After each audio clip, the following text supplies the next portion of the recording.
Right, let's get started with the black pennel. I'm using a size 10 hook here, Osprey standard wet fly hook. First of all, I want to flatten the barb, just squeeze it in the vise a bit. It's done the job.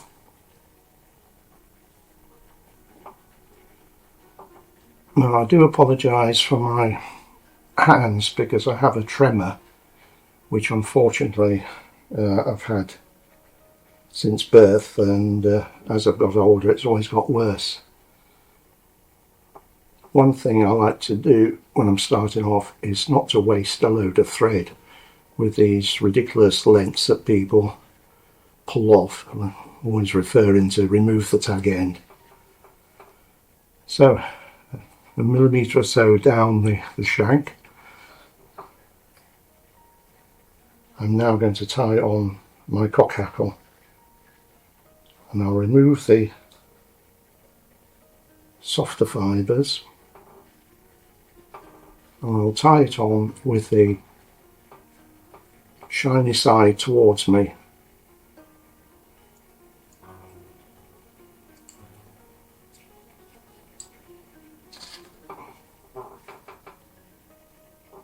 Whip off the stem. Now I'm using a bit of poly yarn here for the tail.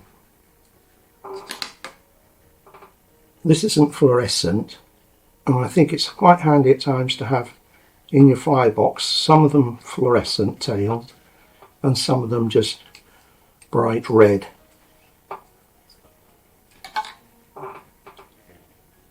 And I like a short tail. I virtually use the bend of the hook as a guide and nip off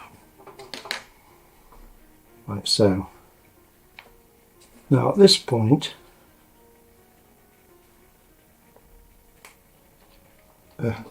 I'm going to apply a little bit of varnish.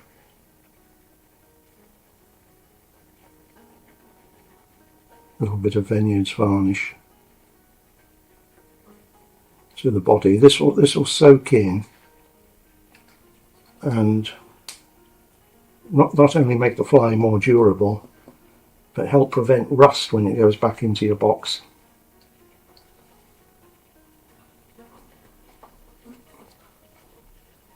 So the ribbing is oval silver, and I'm lucky in the fact that I've got this spool here that must be at least 60 years old of proper high quality French oval silver. So I'm going right back to where my hackle's tied in, and one of the things I like doing with dub bodies is to go back over the body and make it more secure. This, by the way, this is into view Hen's spectral dubbing. It's got a nice sparkle, easy to apply.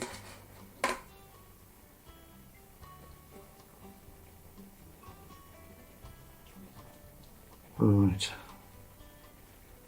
When you apply dubbing, you just twist it one way, not rotating back and forth as people often think you're doing.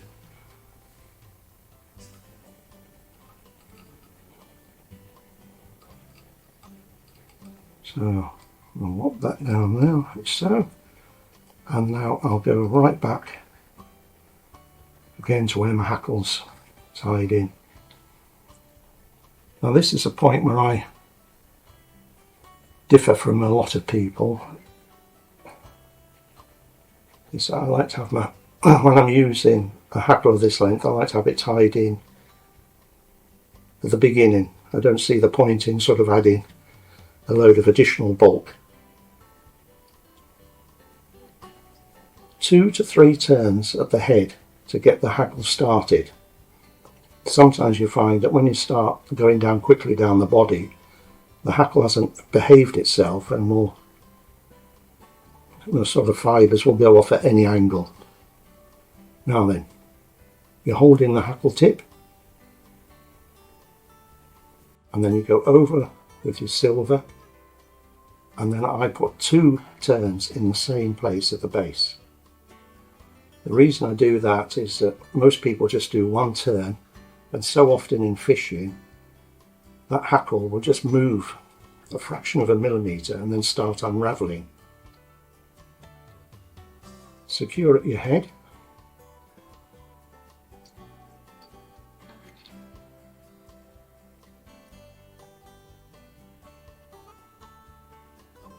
Use your scissors if you can control them wobbling all over the place.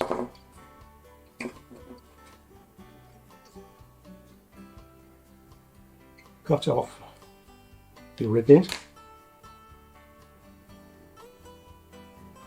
and pull back the fibres, do a few turns to form a small head. I don't see the point in having a great big head.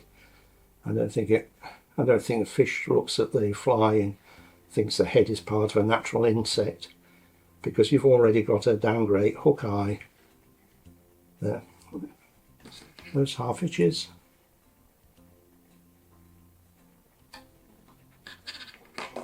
And that's it for the Zulu.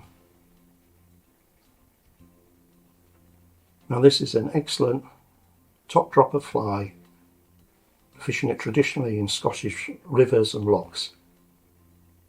Tying it this way with a light polypropylene underbody, that fly isn't going to sink deep, it's going to skate on the surface.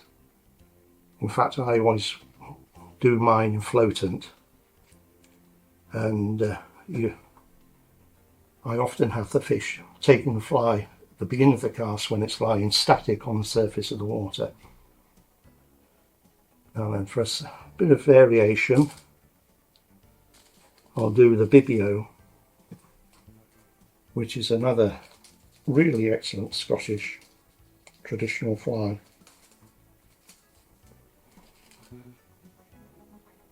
Strangely, I've found that these flies don't appeal to rainbows as much as they do to brown trout, sea trout. Put the barb down again, another size 10.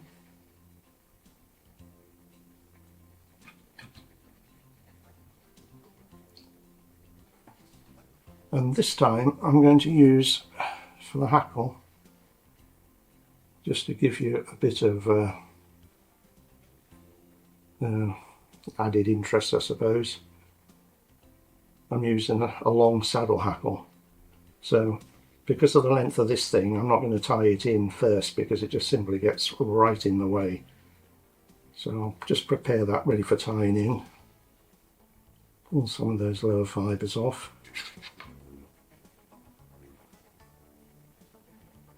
Clip it about 2 mil long, and that's ready to use.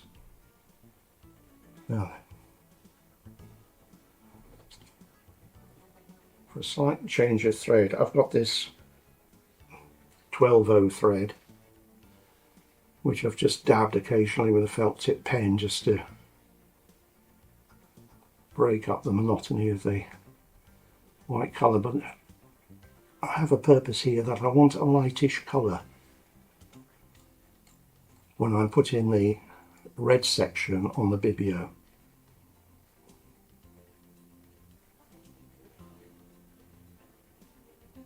Now once again, silver rib. I'll secure that. You can secure it on the top, on the sides, it really doesn't matter a jot. And because I want this fly to be light, I'm going to use this poly yarn again as an underbody. Just pull it along until it's not covering the eye.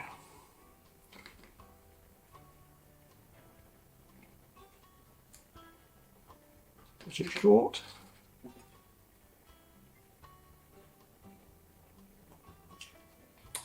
you can probably appreciate with the painful silences that this is my the first, I hope, of many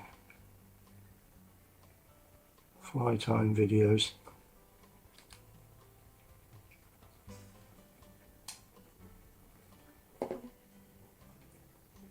And with luck I should get better at it as time goes on. Or get worse. It'd be interesting for you to find out which is which.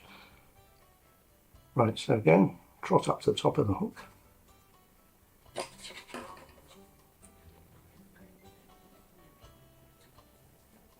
Pulling off a little bit of my black dubbing.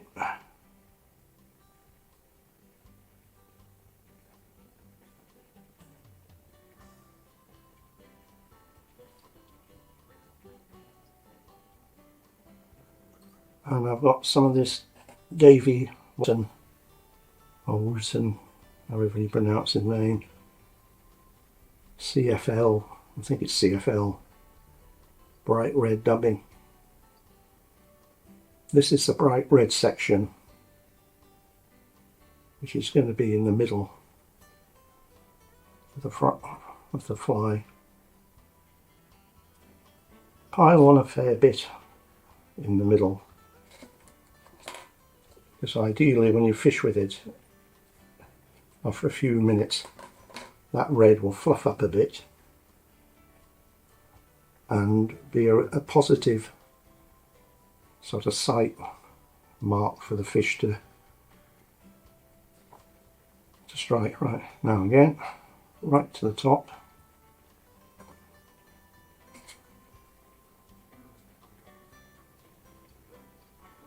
One of Whiting's genetic hackles.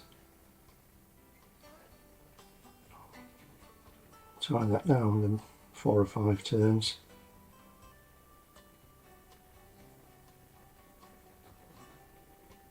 Now then, position your fingers so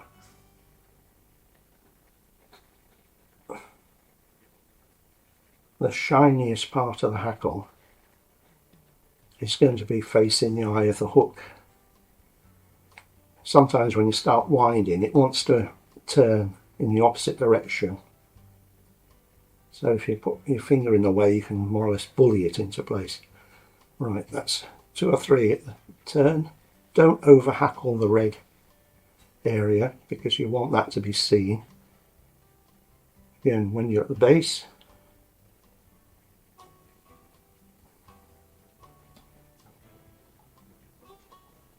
go around here once, twice. Now I'm putting quite a lot of pressure on this because I don't want the thing to fall apart in the first fish. So when you're buying oval tinsel, try and buy French oval tinsel, or if you're lucky and see some on eBay that's been in somebody's kit for donkey's years, you know that the quality is much higher than a lot of the stuff that's available today.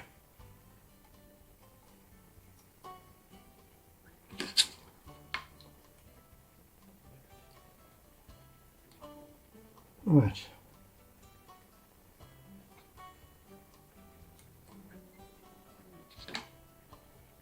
And this is virtually done.